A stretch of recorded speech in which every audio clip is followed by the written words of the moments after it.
today, I gather that you are all kind of sitting willy-nilly in the room. Regularly, we'll have our separate kind of sections, right? So we'll get that all squared away, and then you'll have your own zone. Maybe some of you are already in your zones already. That's great. There is, on every Wednesday, a lecture and a roundtable discussion led by the speaker for that day. Okay, so there will absolutely be a roundtable discussion today at 4 p.m. in the Barrel Room, which is right near where you live, right next to the Cooperage, the little room that used to be a pizza place. Okay, I really it would be a huge favor. Because, I mean, it's kind of early in the year. You guys are kind of getting yourself situated. Please, some of you come to today's lecture. I know you'll be interested and engaged. But this would be a great way to get started today on the things that you need to do for your involvement activities around campus. Some things about how we comport ourselves in this lecture time. Okay, just to know that it's a big room. It's really easy for a very little bit of noise to be distracting to people. And also, everybody, take out your phones. We're going to do this every single time we have a lecture. Take out your phone. Turn them off. If you have anything like a laptop or anything like that, something that you could turn on and make a screen, okay, turn it off and put it in your day. The faculty have agreed for several years now, and this has been really important as an ethic of the program, that all note-taking and things like that in this room will be on paper, and that we won't use screens because they are so spectacularly distracting for the people around you. And it is easy to get distracted away from the lecture. And there's all kinds of research that says that you learn much better if you live longhand, actually. So there's that. We'll do that ritual every single time. So I think that's the main thing I want to say. As I said, I'm Scott Miller. I'm the coordinator of this program. That means it's my job to really kind of corral the whole program, make sure that everything kind of runs smoothly, particularly in association with Professor Malpica, right, Danielle, there you are, who lives in your area, right? And will be your friend kind of around where you live. He and I kind of coordinate the program in a lot of ways, but you'll see me around a lot. Alright, so by way of getting us started here, what I want to challenge you with is the question of identity, human identity. Who are you? And what are you? What does it mean not only to be you in particular, the specific human being that you are, with the specific background that you have, and the specific likes and dislikes and all that sort of thing that you have, but also the person you are in terms of your gender, and your class, and your race, and all the things that make you the person you are, not just to yourself in your own head, but to the whole world, looking at you. Okay? That's the main question of the fall term, the question of identity. It is a question that has sort of inroads into us very personally, but also very academically, because in a sense, really, all as Professor Kornfeld is going to discuss, I think, and as other lectures will point out, all academic disciplines ultimately kind of are about who we are as human beings. So we are going to start today with the general question of who we are in relation to education. We are in an educational setting, and our lecturer today is the professor of education who can teach us a great deal about how education speaks to these questions of identity. Our speaker is Professor John Kornfeld, one of my very, very good friends on this campus. He just retired as being the administrator who's kind of in charge of all of us. He's vice president for Untitled. He's on his way before retirement, but I think you're teaching right now. So he has his MA from Sonoma State University. He's an alum. In fact, he won the Distinguished Alumni Award from Sonoma State University a few years back, I believe, right? His PhD is from Indiana University. He is a distinguished professor at Sonoma State and also a distinguished educator because he was a teacher. I think I have it right, grades 5 through 8. No, actually,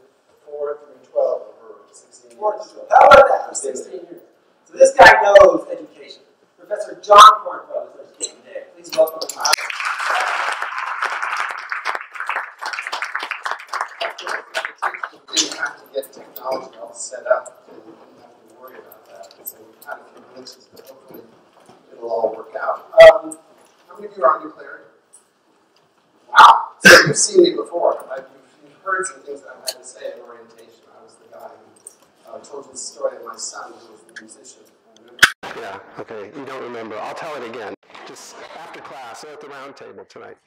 Okay, so here's what I hope to cover today. We're going to start with Plato. How many of you read the Allegory of the Cave? Excellent, that's a good number of you. And we're going to try to understand his vision of a worthwhile educational experience, and then I'm going to offer an alternative model. We're going to look at schooling in the United States today, your schooling, and eventually get to the here and now. My goal is to get to this question: what does Plato's Cave have to do with you as a brand new student at Sonoma State University and your identity as a new student at Sonoma State? So you all should have read Plato's Allegory of the Cave, and I'm going to have a graphic up in a minute. And it's his vision of what an educational setting should look like. It's probably the most famous thing ever written about education, and he is probably the most famous philosopher in history. As you know, he wrote The Republic, where he outlined his plan for the ideal society, and of course part of that was education. So an allegory, remember, is a story that serves as a symbolic representation for some truths or generalizations about human existence. So to understand how Plato's allegory works, I want to show you a short excerpt from a movie called The Matrix. I thought it was a recent movie, but it's actually pretty old. How many of you have seen The Matrix? Excellent. So you all know about Neo, who suspects that there is something not true about what he's seeing. And he finds a teacher, Morpheus, who shows him the truth. And as we're watching this 10-minute excerpt, I want you to think about Plato's Cave and think about what Morpheus says and what you read. And so if we can hit the lights and pray that this all works. Other one in now. I actually talked to a new freshman a couple days ago before school started, and she said something that sounded very much like what Neo or what Morpheus talks about. She said, it's real, but it's not real. It feels so strange. I don't really know. I feel a little disoriented, is what she said. And so I'm going to this all works. So let's get this. We'll all just stand and talk about the movie. So connections to Plato's Cave.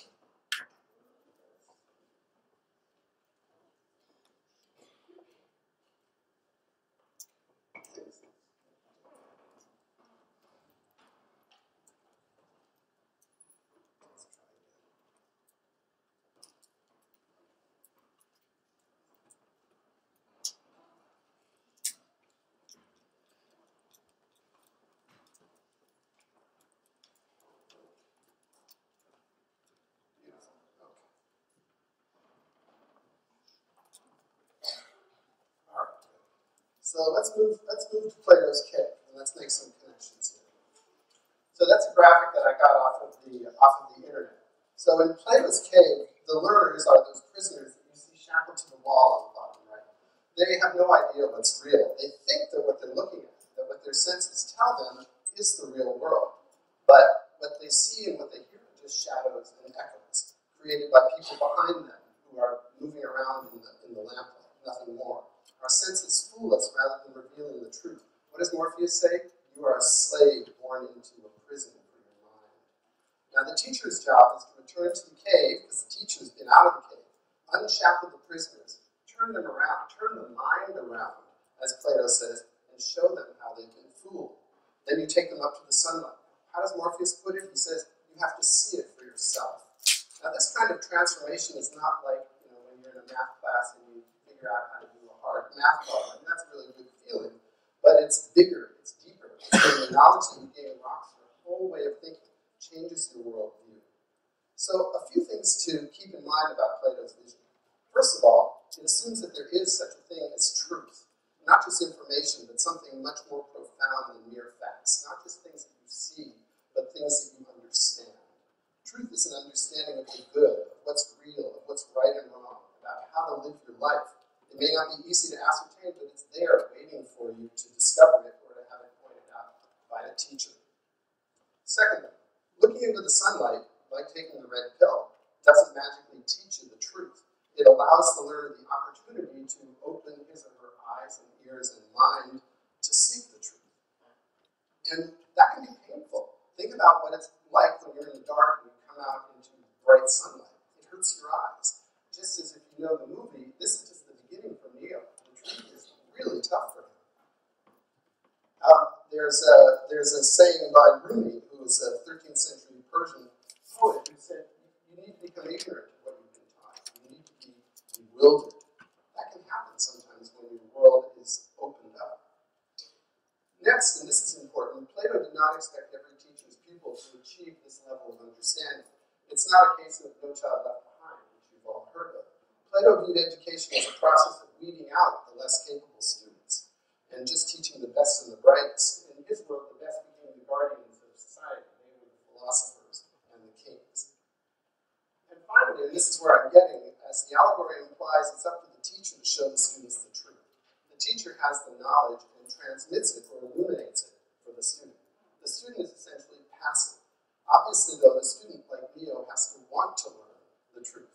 The result is transformation, where the student's understanding of the truth now exactly mirrors the teacher's understanding.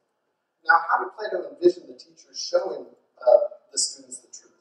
It's not as simple as Neo said, I wish I could just toss you out a red pill, and that would be it, release you from the bonds that are enslaved. But the way it works in Plato's Republic is the teacher asks questions, not open-ended questions that have a lot of answers, but questions that have specific answers that lead the learner sort of along to the truth. You know what this method of question and answer, where the teacher asks questions and the student's answer, is called? You know what Plato's teacher's name was? Yes? Socratic method? Socratic method, because he's talking, in his book, it's Socrates talking, his teacher.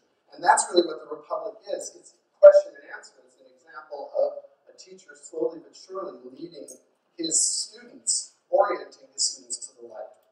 So let's think about how this can translate into the American classroom. I'm going to give you just a 1-minute example, just for fun. So if you could just hit the lights for this 1-minute example. This is the Socratic method in action. I'll turn off this.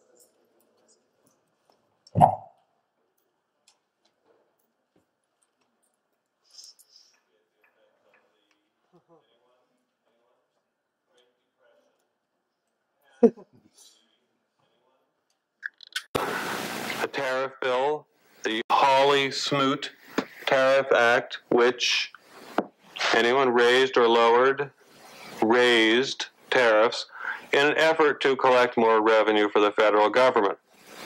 Did it work? Anyone? Anyone know the effects? It did not work, and the United States sank deeper into the Great Depression. Today, we have a similar debate over this. Anyone know what this is, class? Anyone? Anyone? Anyone seen this before? The Laffer curve. Anyone know what this says? It says that at this point on the revenue curve, you will get exactly the same amount of revenue as at this point. This is very controversial. Does anyone know what Vice President Bush called this in 1980? Anyone? Something DOO economics. Voodoo economics.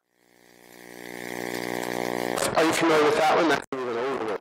Ferris Bueller's Day Off? Yeah, there it is. I mean, that one doesn't put school in the best light, does it? No. Okay, well, obviously that's an extreme example, although I'll bet a lot of you recognized yourselves among those students at different times when the class, hopefully I don't see anybody drooling. Okay. So, but my point here is that in today's American classrooms, that transmission method of instruction, where the teacher just conveys the knowledge directly to the student, it doesn't make a dent on the students. I don't see any transformation happening there. The students don't care, and I don't really blame them for not caring. But I believe that learning occurs much more readily when the learners do care about what they're being taught. See, the teacher can drag the students into the light, but they have to be willing to open their eyes. So my question is, how can a teacher get students to care about what they're learning? And I'm going to look at a different kind of learning. Now, I've already shown you, you've read the greatest educational philosopher of ancient times. I'm going to show you something by the greatest educational philosopher of the 20th century. in my opinion. And many of you have actually read this philosophy. Bill Watterson, Calvin and Hobbes, are you familiar with him? Okay. You probably can't see all the words he's saying, but here's the gist of this comment. Calvin and Hobbes are outside and they discover a snake. And they just start asking questions. What does he eat? How does he move? Is he poisonous? And they're kind of stumped. And the key moment in this comic is the right-hand side in the middle where you have the green box. And in it, Calvin says, heck, we don't know anything about snakes. And it's not a terrible thing. It's like, wow, we need to learn more. And then the last part, they're getting a book. This was in the 80s. Now they probably would have just taken out their iPhones and gotten their answers. But the point is that they choose to learn. So let's take it a step further. Imagine if this were going on in a classroom. And imagine the teachers brought in not just one snake, but lots of snakes and reptiles and all kinds of beasts. And they're all over the room. Plus, the teachers provided books and videos, obviously computers, internet access. And the teacher says, you all get to learn. Not you have to learn. You all get to learn something about reptiles. You choose what you want to learn, and then you're going to teach the class. And you can teach the class in whatever way you want. So then the kids figure out what they want to learn. They work together, because it's a lot easier when you work together. You help each other. And they decide what they want to do. Maybe perform a play or write a report. Maybe the whole class builds a museum with different exhibits. And then they present it. Everybody learns from everybody else. Now, there are lots of terms used to describe this type of learning process. Constructivism is the term that we use in the School of Education, where because the learner constructs his or her knowledge himself or with other students. Calvin here, for instance, is working with Hobbes. So what if he's imaginary? Actually, I don't think he's imaginary. That's a whole other one. So Calvin and Hobbes collaborate together.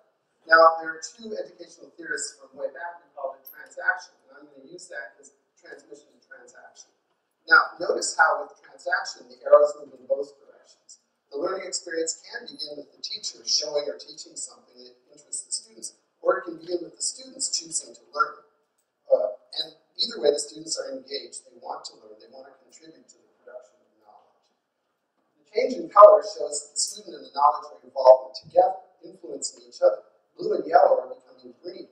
The student uses sort of certified knowledge from the web or from a book or somewhere as a jumping off point only, and then constructs new ideas and new knowledge. Now, sometimes this learning experience results in transformation, a new way of understanding the phenomena explored. Now, transformation, as I said before, is not just about learning new facts and bits of information. It's about grasping big ideas and concepts, not just knowledge, but understanding. So what if, for instance, Calvin did decide to pursue the question of what snakes eat? But maybe in the process, instead of just being told by the teacher, instead he might do some research and find, oh, well, snakes eat this thing, and that thing eats that thing, and that thing eats that thing. And he suddenly understands how the food chain works and what eats snakes. And he starts seeing, well, what if you pull the link out of that chain? It would blow the whole ecosystem in terms of snakes. He would have a great big idea about the fragility of the earth, just from learning about how snakes eat. That would be an example of transformation. I actually saw this transformation of an unexpected kind happen years ago in not my classroom, but the next door classroom, and the teacher did have a number of snakes there, and one of them actually bit one of the students. It was not a rattlesnake, it was a boa constrictor. But you can imagine that that person's view of snakes was transformed. She's probably in her 40s. This is a Facebook friend. Maybe I'll check and see how she's doing. Okay, just to remind you, key differences between transmission and transaction. One of them is one way from the teacher to the student, and the other one is two-way. Now let's just look at some of those differences. First of all, the view of the nature of knowledge is different. Transmission assumes that knowledge is fixed and absolute. It exists apart from the learner, like Plato's truth out there in the sunlight, like apart from those learners in the cave. You find this truth in books or in the minds of those who already acquired it. The teacher has it at first, and the students don't. Whereas transaction assumes that knowledge is not fixed. It's tentative, it's ever-changing. People construct and reconstruct knowledge throughout their lives. Therefore, it depends on people's experiences and cultures. What you bring to the table right now is involved in the construction of knowledge. It's everywhere, not just in the teacher. Secondly, the blue dot. In transmission views of education, the teaching event has to start with the teacher or a textbook. In transaction, it can start anywhere. The green new guy. In transmission views of education, the learners can be passive, as if the teacher is just pouring the knowledge in the heads of the students. In a transactional view of learning, the student has to be involved, the learner has to be involved. And finally, and perhaps most important, in a transmission view, learning is efficient. The teacher simply gives the knowledge to the learner, and that's it. Presumably, the student learns exactly what the teacher taught. Transaction, on the other hand, is inefficient. The knowledge constructed could differ significantly from what the teacher intended. It takes time for the knowledge to be constructed, and you're never done because there's always new things to think about. But, messy versus efficient, I don't want you to think that messy is bad. If you believe that the learning process is messy and that knowledge is messy, then you're going to be comfortable with the learning process being messy as well. And just as a reminder, both types of learning can end up with transformation. I'm hoping that you're going to leave this room and your head's going to be exploding with sort of new ideas about your own education. My hope is that you will leave transformed, but it's a lot harder to pull it off when you're just telling somebody information. But in both cases, students have to care about what they're learning. If you're just checking your Facebook right now, it's not going to really have much of an impact. But I maintain that most of the time, the more students are involved in the construction of knowledge, like Calvin and Hobbes, rather than being expected to passively consume it, the better the likelihood that they'll care about what they're learning. Now, gaining knowledge and caring about it is just the start. Knowing and caring should lead to action. What the learner does with the knowledge for him or herself, for the community, for the world, that's ultimately what the goal of education should be. And it's really the way this course, FYE, is structured. To get you to care and to know a lot about your identity, and then once you sort of thought some of those things through, to act, to think about what ways you can make the world a better place. Okay, fast forward to modern times. In many ways, Plato's conception of education is very much based on today's conception of education is very much based on Plato's vision. Plato in chapter 4 of the Republic has young learners studying stories, poetry, music, chosen by philosophers that instill the proper moral and social values. Older students study math and other subjects. This was the beginning of the notion of a liberal education, that by studying the great books in various subjects and engaging in deep philosophical discussions, the students would gradually be brought to the sunlight. Learning to actually do something was left to the lower classes in society. All that was needed for philosopher kings was to go on this intellectual journey and ascertain the truth. And your education is a product of that. That's where GE comes from. The idea that you need to be well-rounded intellectually to complete your education. That's why you have to take English, math, social studies, science, and so on, the A to G requirements in high school. That all originates here. Today, as in Plato's time, knowledge is divided up into various categories or subjects, and in each of the required courses, there's a predetermined list of information and skills that students are expected to acquire. What students are taught is called the curriculum. Here's a definition of the basic subjects that you and I were expected to learn in school. But there are profound differences between Plato's vision of education and the realities of schooling in the 21st century. First of all, the Republic doesn't concern itself with the education of all children in Athens. I mean, how many people are we talking about? This is a famous painting, I think, of Socrates teaching his students, and you can see he's got like 5 or 6, while somebody else is doing the work in the background. That's what was envisioned. So for Socrates and Plato, the idea of disseminating knowledge that students needed to know was pretty simple. He started with the philosopher who had the knowledge, and then he conveyed it to the students. Simple. Today, things are a lot more complex. There are a whole lot more students to account for. We're talking about millions of students. I don't know, hundreds of thousands of teachers. And as I already said, unlike in Plato's time, schools are expected to successfully transmit the required knowledge to every student. So the dissemination of the curriculum, the knowledge that everyone is expected to know, is much more involved. The ideas about what should be taught start in high school, start high up in the government, not with philosophers. In fact, not with teachers at all. But with elected officials and appointed officials who develop curriculum guidelines or standards, as they're called today. And those standards are supposed to reflect the values from the top.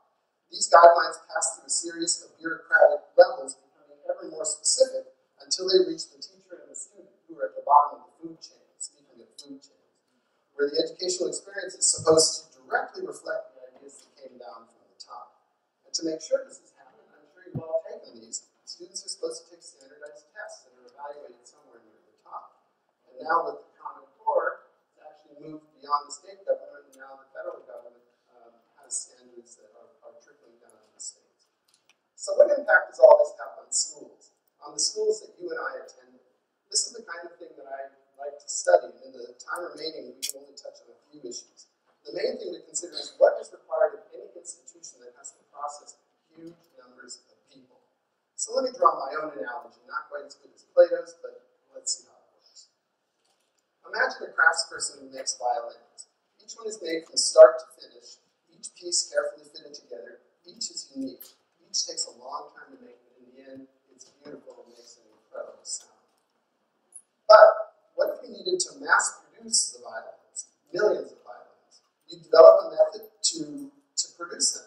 Machines would make the backs, the fingerboard, the scrolls, the parts would all be fitted together as they come down the assembly line.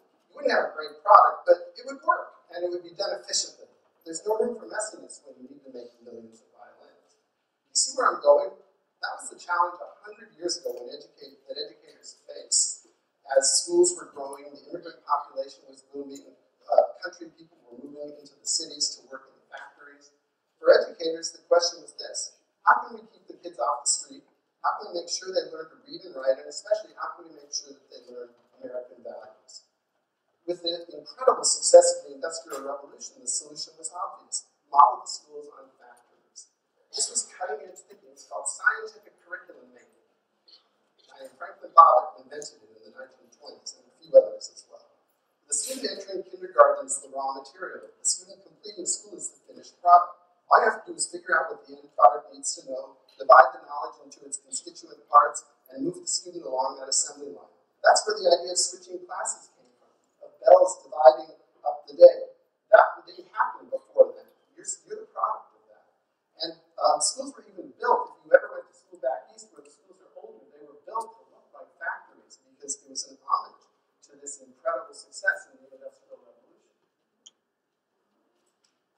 Today, schools combine Plato's idea of a liberal education with this industrial model. But I don't think Plato would approve of the way it has evolved, because gone is the search for beauty and truth and transformation. So you need to erase the vision of a handful of students discussing philosophy at the feet of their mentor. You need to give up the notion of transformative experiences. The number of students who need to be pushed through the system necessitates an efficient system. And here's a picture of some students taking a standardized test just a few years ago. This is kind of an extreme example, but it was almost like an exact duplicate of this fountain pen factory taken in 1851. So what's been the impact of this factory model on us, on you and me, as products of the system? 13 years in school teaches a lot more than just the formal curriculum of reading, writing, and arithmetic. There's something called the hidden curriculum that can have a much greater impact on than the formal curriculum. The atmosphere of the school and the way we're treated teaches us a lot about ourselves and our relationship to the knowledge that we're being taught. Let me take my own schooling, for example. Report cards I love to study report cards because they're very useful artifacts for determining what the school system values. What you get graded on is what matters, right?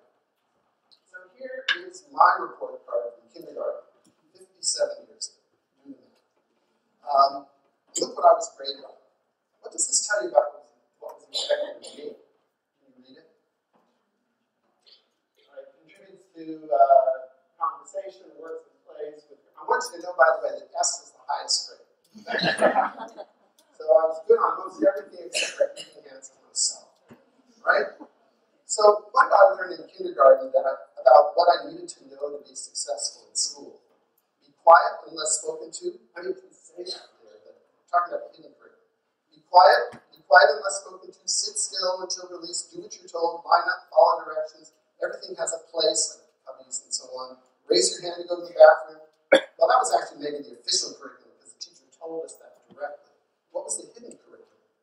Basically, I learned to conform. Stay invisible. Don't make waves. Do what you're told. Shut up. Right? They didn't say shut up, but they told me to be quiet a lot. Nobody actually said to me, John, your ideas and your feelings don't matter nearly as much as moving you along the assembly line, but that's what I learned. they would always say, John, you're not cooperating. Do you know I was in my 20s before I realized that cooperation means working together? I thought it meant be quiet, because that's what cooperating meant. So, but don't feel sorry. I want to show you a recent kindergarten report card. You were probably a little later than this, but yours was probably similar. It shows the situation hasn't changed, it's only become more intense. Actually, the social skills are still there in the upper left-hand corner, but now very specific skills in reading, writing, and math have been added. Each of these categories represents one little tiny standard that came down from the state government and must be met. What it takes to read, write, and do math have been broken down into tiny steps along the learning assembly line. You'll notice the transformation is not listed here. They do say enjoys being in school. I love that. You better enjoy being in school, right? But in any case, they don't talk about transformation. And how could it happen?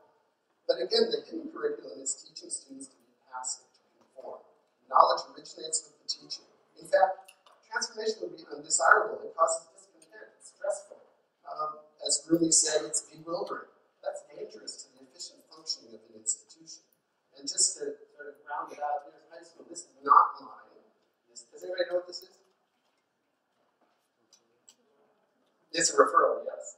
Somebody close to me got that referral, and it was insubordination minor, horseplay lunch, right? I'm not trying to blame the teachers or administrators or schools. Think about the challenge that's facing schools. I love to go to schools actually at lunchtime. That's when you really get to see the kids. They're all out there. They're hanging out there, just making out in the corner over there. They're punching each other and hanging out. And then what happens? The bell rings. And it's like a science fiction movie, because within 5 minutes, what is happening?